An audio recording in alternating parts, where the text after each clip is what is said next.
오늘 여러분들과 함께 조직행동론 첫 시간이 되겠습니다.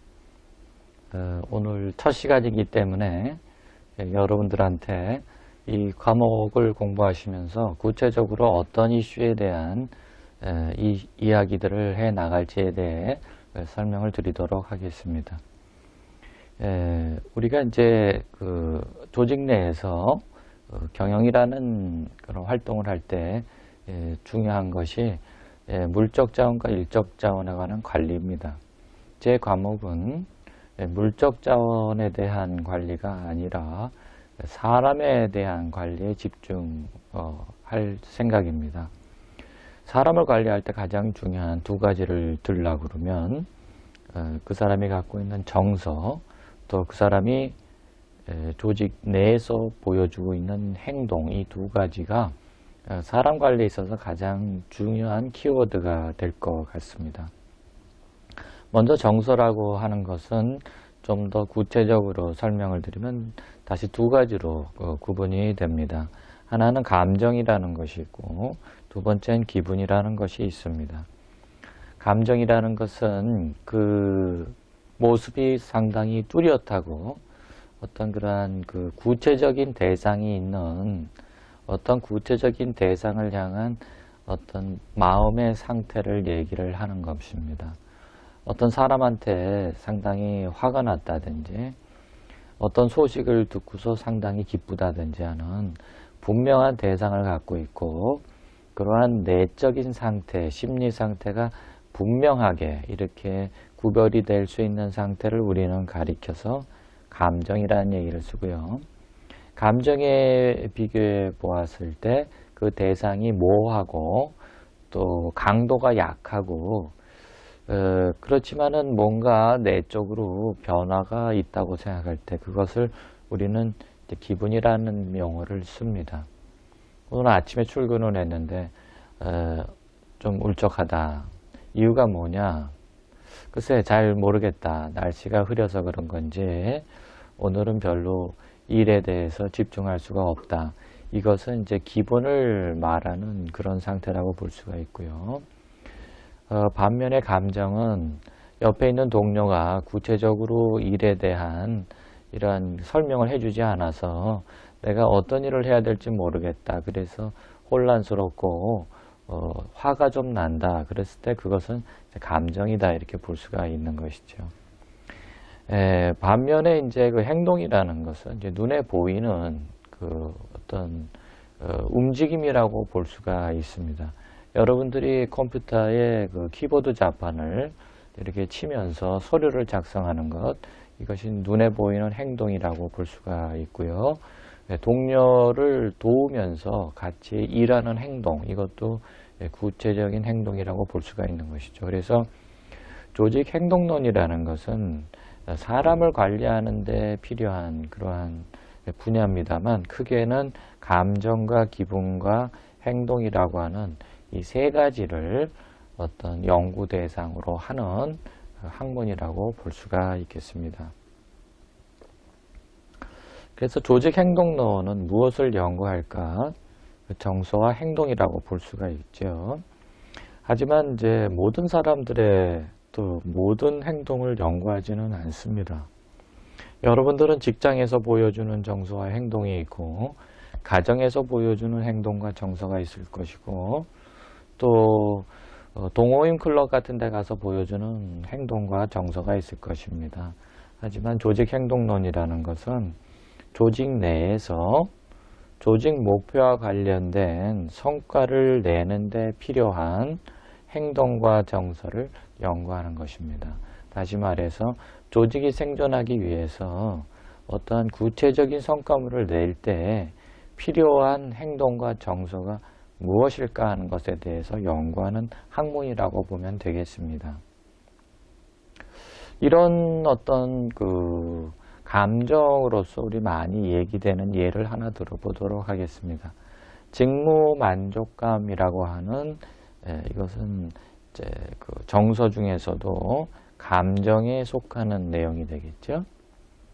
성과를 내기 위해서 직무 만족이라고 하는 감정을 우리가 유발시킬 수만 있다면 조직 내에서의 성과를 향상시킬 가능성은 그만큼 더 높아질 것입니다.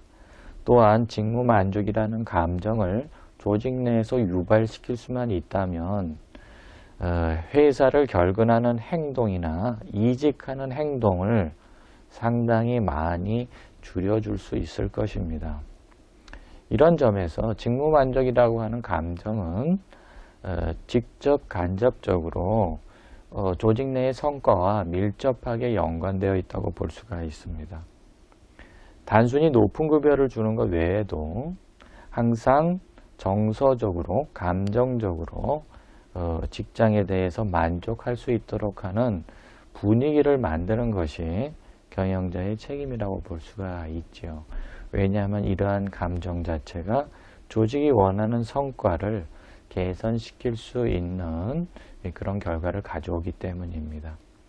그러면 직무만족감과 관련해서 조직 행동론이라는 것은 어떤 걸 연구를 할까요? 한번 생각해 보십시오. 조직 행동론은 이를테면 어떻게 하면은 조직 구성원들의 직무 만족감을 높일 수가 있을까? 어떤 경우에 조직 구성원들의 직무 만족감이 감소하는 경향이 있는 것인가? 직무 만족감이 높아지게 되면 정말 성과가 향상되는 것인가? 하는 이런 이슈들에 대해서 연구하는 학문이라고 보시면 되겠습니다.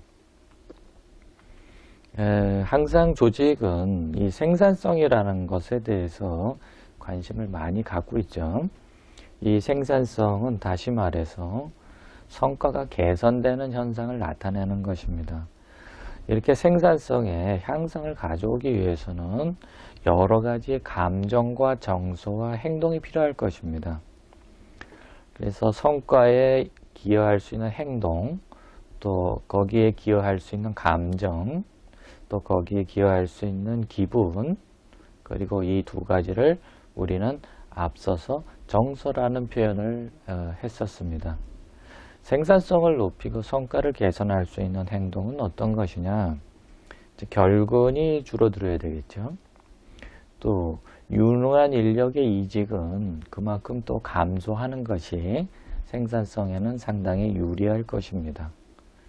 이런 것들을 유발해낼 수 있는 요소로서 앞서서 여러분들은 직무 만족이라고 하는 이런 감정이 이러한 결근과 이직이라고 하는 행동을 유발할 수 있다는 것을 학습하셨습니다. 이런 직무 만족과 유사한 또 다른 감정으로서 하나의 예를 들어드리겠습니다. 그것이 바로 조직 시민 행동이라고 하는 감정이면서도 행동이 서로 이렇게 교차돼서 나타나는 독특한 조직 내의 현상을 말할 수가 있습니다. 그러면 조직 시민 행동이라는 것은 어떤 것일까요? 이를테면 회사에서 요구하는 공식적인 역할 혹은 업무 지시 이외에도 조직을 위해서 스스로 실제로 지시하거나 명령하지 않았음에도 불구하고 직원이 스스로 조직에 헌신하는 행동, 이것을 가리켜서 우리는 전문 용어로서 조직 시민 행동이란 말을 합니다. 그래서 이것은 일종의 조직 구성원의 자원봉사자와 같은 행동을 말한다. 이렇게 이제 볼 수가 있고요. 조직 내에 조직 시민 행동을 많이 유발시킬수록 조직의 성과는 계속 향상될 수 있는 가능성이 있습니다. 조직 시민 행동의 예를 좀 더 구체적으로 한번 들어보도록 하겠습니다. 여러분들의 동료 중에서 혹시라도 자신의 업무가 아니다 하더라도 다른 팀원의 업무를 자기가 스스로 돕는 행동을 하는 이런 동료가 있다면 그 사람은 지금 조직 시민 행동을 하고 있는 것으로 볼 수가 있습니다. 다른 사람이 다 기피하는 새로운 업무가 있을 때 그 업무에 어떤 직원이 자원을 해서 본인이 직접 한번 해보겠다 하는 행동을 했을 때 이것도 하나의 조직 시민 행동의 예로서 볼 수가 있습니다. 자신이 속한 조직을 위해서 외부인들에게 항상 좋게 이야기하는 행동도 조직을 돕는 그런 행동이라고 볼 수가 있습니다. 그래서 이러한 경우도 조직 시민 행동의 한 예가 될 수 있다 이렇게 보는 것이죠. 그러면 이제 여러분들은 조직 행동론이라는 것이 대략적으로 이런 것들을 연구하는 거구나 이제 좀 이해가 되셨을 것입니다. 다시 한번 정리해서 말씀드리면 조직 행동론이라는 것은 정서와 행동을 연구하되 그러한 연구 결과를 이용해서 조직의 성과를 개선하고 생산성을 끌어올리기 위한 그러한 학문이다. 이렇게 한번 우리가 요약할 수가 있을 것입니다. 그런데 이러한 조직 행동론이 일반적으로 얘기하는 보통의 직장인의 처세하기라든지 아니면은 직원을 열심히 일하게 하는 어떤 요령 이런 것들과 구별을 될 수 있는 부분이 바로 이 조직 행동론이라는 학문의 과학성에 있습니다. 하나의 주장을 하기 위해서 조직 행동론은 직관이라든지 어떤 추측에 의존하기보다는 과학적이고 체계적인 연구를 통해서 명확하게 밝혀진 것들만을 이런 학문의 영역으로 인정한다고 하는 특징을 보일 수가 있습니다. 인간의 행동을 설명하되 그것에 대한 배경적인 논리와 합리성에 근거해서 인간의 행동을 설명하고 있고요. 이러한 논리와 합리성에 근거해서 인간의 행동을 예측을 합니다.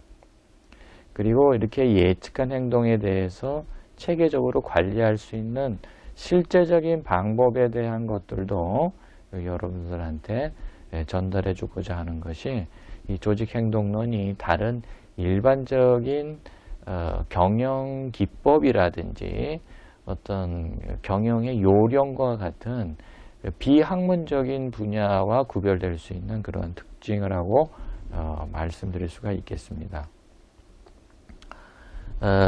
좀 더 이제 구체적으로 들어가서 조직행동론은 어떠한 행동과 정서를 설명하고 예측하고 관리하고자 하느냐. 어떤 학문이든지 간에 어떠한 현상을 일단은 설명할 수 있어야 되고요. 그 학문이 조금 더 발전하게 되면은 미래에 일어날 일을 예측하게 됩니다. 조금 더 학문이 발전하게 되면은 그것을 관리할 수 있는 방법까지도 알려주는 그런 경우가 있습니다. 그래서 조직 행동론도 인간의 행동과 정서를 설명해주고 또 예측해주고 마지막으로 관리할 수 있는 데까지도 우리들한테 도움을 주고자 하는 것이 조직 행동론이 갖고 있는 목적 중에 하나라고 볼 수가 있겠습니다. 예로서 직원을 동기부여하는 방법이죠. 어떻게 하면은 직원들이 조금 더 주어진 일들을 열심히 할 수 있도록 하는 방법은 뭐냐. 이것을 우리가 알아낼 수만 있다면 일에 대한 직원들의 행동을 관리할 수가 있을 것입니다. 두 번째로는 직장에서 의사소통을 할 때 정확하게 나의 뜻을 전달하고 그러한 뜻을 직원이 바로 이해하고서 주어진 역할을 다 감당할 수 있도록 하는 방법은 무엇일까 하는 것입니다. 세 번째는 팀을 어떻게 구성하는 것이 팀의 성과를 가장 높일 수 있는 방법이겠느냐. 어떤 팀이 만들어졌을 때 팀워크를 개선시킬 수 있는 방법에는 어떠한 것이 있을까 하는 것들도 조직 행동론에서 다루는 중요한 이슈 중에 하나라고 볼 수가 있겠습니다. 요새는 이제 고객 만족이라는 부분이 상당히 중요하게 그 이슈로 대두되고 있죠. 조직 행동론의 원리를 여러분들이 이해하시게 되면 고객과의 접점에서 발생하는 조직 구성원들의 태도와 행동들을 충분히 설명하고 예측하고 이것을 개선할 수 있는 방법도 여러분들이 발견할 수 있을 것입니다. 조직은 끊임없이 환경 변화에 따라서 혁신을 거듭하게 되는데 많은 조직 구성원들은 혁신에 대해서 항상 저항하고 새로운 것들을 받아들이지 않으려고 하는 그런 측면들이 많습니다.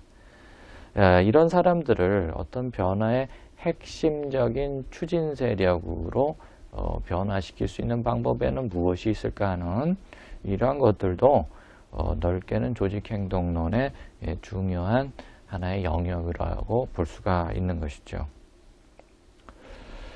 조직행동론은 이제 결국은 체계적인 연구방법론을 활용하고 있다.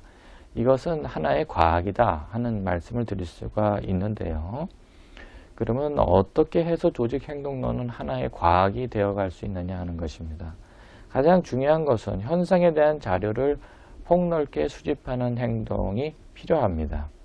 그 자료를 체계적으로 분석하고 해석해서 그로부터 항상 원인과 결과 사이의 연관성을 밝혀내는 것, 그것이 바로 조직행동론이 갖고 있는 과학성이다 이렇게 볼 수가 있습니다.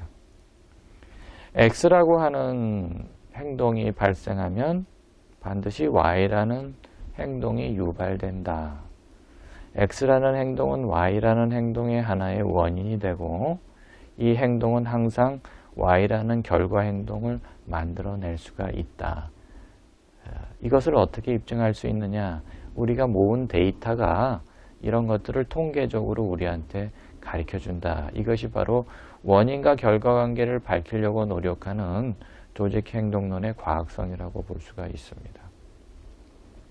조금 더 복잡하게 한번 볼까요? W라고 하는 정서가 X라는 행동을 유발해서 이 행동이 결국 성과라고 하는 결과로 연관될 수가 있다.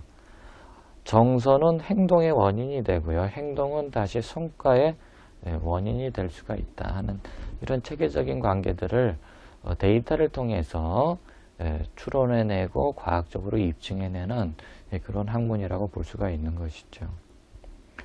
이러한 조직행동론을 우리가 풍성하게 하기 위해서 조직행동론은 여러 인문과학으로부터 많은 이론과 설명을 빌려다 쓰고 있습니다. 대표적으로 심리학과 같은 것들을 많이 이론적으로 활용하는 편이고요. 또 문화와 같은 우리의 어떤 문화와 가치라고 하는 이러한 측면에 있어서는 인류학의 도움을 많이 받습니다. 또 사람과 사람의 관계성에 있어서 사회관계성에 있어서는 사회학이라는 것들을 많이 우리가 빌려다 쓰고요. 그 다음에 그 사람이 갖고 있는 정서에 대한 것들은 심리학과 사회심리학을 많이 가져다 씁니다. 또한 조직 안에는 상사와 부하사원이라고 하는 직급이 높은 사람과 직급이 낮은 사람 사이에 지시와 감독과 통제의 관계성이 항상 존재하고 있다는 것이죠. 그래서 정치학을 우리가 이론적으로 빌려다가 조직 내에 존재하는 다양한 지배 구조의 역학관계를 또 함께 연구하는 측면도 많이 있습니다. 다시 말해서 조직행동론이라는 것은 여러 인문사회과학들이 서로 통합되어서 조직 내에 발생하는 조직 구성원들의 감정 혹은 기분 혹은 행동을 예측하고 설명하고 그래서 이것들을 변화시킬 수 있는 구체적인 방법을 우리한테 알려줄 수 있는 그러한 하나의 총체적인 학문체계다. 이렇게 이제 생각하시면 되겠습니다.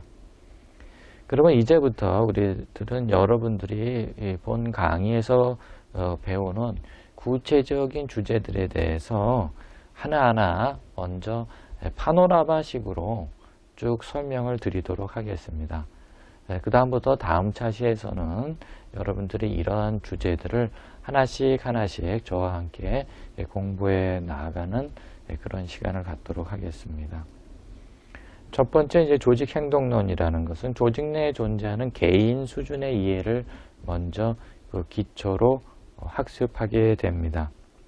개인의 행동과 개인의 정서가 어떤 식으로 변화되는지를 여러분들이 이해하게 되면 그 다음 수준으로서는 집단 수준의 주제들이 나오게 됩니다. 이 집단 수준의 주제로서 가장 중요한 주제는 이를테면 리더십과 같은 혹은 팀과 같은 이런 주제들이 집단 수준의 조직 행동론의 주요 이슈라고 할 수가 있죠.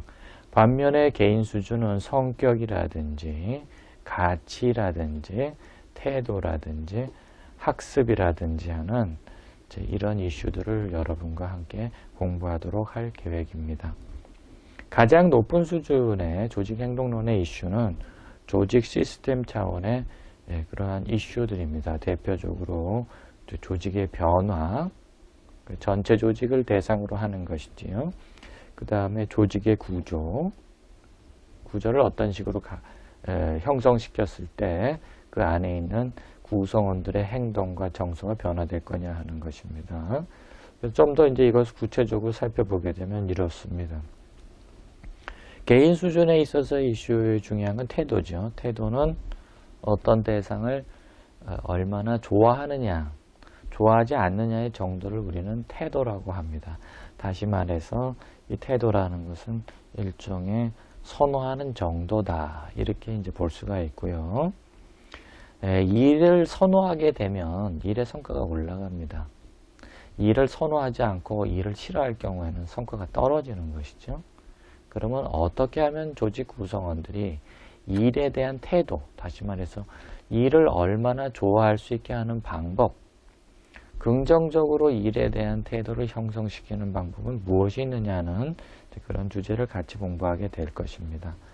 두 번째는 학습입니다. 성과를 내기 위해서는 새로운 어떤 업무 방법들을 빨리 학습하는 필요성이 있죠. 또 아주 깊이 있는 학습이 이루어질 경우에는 성과가 그만큼 좀 더 많이 개선될 것입니다. 그래서 이 학습이라고 하는 것이 성과와 상당히 중요한 연관성을 갖고 있다. 그 다음에 성격과 가치관입니다. 이것은 어떤 개인의 기질이라고도 볼 수가 있고요. 그 사람의 어떤 정서나 행동의 경향을 우리가 보통 일컫는 그런 얘기가 되겠습니다. 일을 할 때 본인의 성격에 적합한 일을 하면은 그만큼 성공 가능성이 높아진다고도 볼 수가 있습니다. 그 다음에 이제 지각과 의사결정인데, 지각이라는 것은 주로 정보와 관련된 인간의 활동을 얘기를 합니다. 여러분들이 정보를 쉽게 받아들이고 그것을 의사결정에 얼마나 합리적으로 반영하느냐 하는 것들이 지각과 의사결정의 주요한 이슈 중에 하나겠죠. 다섯 번째는 이제 동기부여입니다. 그래서 일에 대해서 얼마큼 열심히 임하게 하느냐 하는 것이 동기부여의 가장 중요한 내용이 되겠습니다. 그 다음에 이제 집단 수준의 이제 연구를 보게 되면 효과적으로 작업팀을 구축할 수 있는 방법은 무엇일까? 팀원과 의사소통을 할 때 의사소통이 잘 안 되는 이유는 무엇일까? 어떻게 하면 의사소통을 좀 더 조직 구성원과 개선할 수 있는 방법은 없을까 하는 그런 주제들을 다루게 되고요. 세 번째로는 이제 리더십입니다. 어떠한 리더십이 어떠한 상황에서 가장 적합할 것일까? 나의 리더십 특성은 어떤 특성들을 갖고 있을까? 이러한 내용들을 주로 배우게 되겠죠. 그 다음에는 권력과 정치입니다. 이것은 리더십과 구분을 되는 것으로서 권력과 정치는 주로 어느 정도의 강제성을 수반하는 개념입니다. 어떤 상대를 설득해서라기보다는 상대가 나의 목적을 위해서 자신의 노력을 충분히 기울여 줄 수 있도록 하는 그러한 강제적 권한이라고도 볼 수가 있죠. 이런 것들을 어떤 식으로 조직 내에 구축시켜 나가느냐 하는 것이 권력의 문제다, 그렇게 볼 수가 있고, 갈등과 협상이라는 것은 조직 내 구성원 사이에 이제 발생하는 여러 가지 갈등 상황에는 어떤 것이 있으며 갈등이 발생했을 때 그것을 어떤 식으로 해결해 나가느냐 하는 그런 방법이 되겠습니다. 마지막으로 조직 시스템 수준에 있어서는 조직의 문화에 대한 이러한 것들을 배우게 되는데, 어떤 문화가 조직 성과에 유리할 것이냐, 어떤 문화를 구축했을 때 조직은 좀 더 환경 변화에 민감한 혁신을 추진할 수 있을까? 조직의 구조를 어떤 식으로 설계했을 경우에 사람들의 정서를 긍정적으로 만들어낼 수 있을까 하는 이런 그 상당히 추상적인 주제도 조직 시스템 수준에서 우리가 다루게 될 것입니다. 예, 그래서 이런 내용들을 우리는 한자시 한자시 이제 공부하게 되고요. 본 강좌를 모두 마치게 되면 여러분들은 개인의 이해로부터 집단의 이해, 그 다음 조직 전체의 이해를 전부 아우를 수 있는 인간 활동의 행동 측면과 정서 측면에 대한 이해가 매우 깊어질 수가 있다. 이렇게 이제 볼 수가 있습니다. 그 다음에 이제 사례 토의로 들어가도록 하겠습니다. 국내 직장인들이 자기의 상사인 팀장에 어느 정도나 만족하느냐 하는 설문조사 결과가 나왔습니다. 그 결과가 매우 실망스럽다는 것이지요. 자기 팀장에 만족한다고 대답한 사람은 10명 중에 4명에 미치지 못한다는 것입니다. 634명의 대상으로 팀장 만족도를 조사를 해봤는데 별로 만족하지 않는다 19.2%, 전혀 만족하지 않는다 5.3% 정도 나온 것으로 되어 있고요. 그러면 왜 그 팀장에 대해서는 만족하지 못하느냐 하는 그런 그 질문을 했을 때 팀장이 소심하거나 부하 직원을 억압하는 성격을 갖고 있다. 이런 성격 때문에 우리의 팀장은 리더십이 좀 부족한 것 같다. 이 성격이라는 것은 우리가 개인 차원에서 앞으로 학습할 그런 주제 중에 하나고요. 리더십은 집단 수준에서 우리가 앞으로 공부할 내용이 되겠습니다. 여러분들이 이걸 봤을 때 리더십을 빨리 함양을 좀 더 해야 되겠다. 두 번째, 실무 능력도 좀 많이 부족하다 그러니 실무 능력에 대해서도 실력을 좀 쌓아야 되겠다.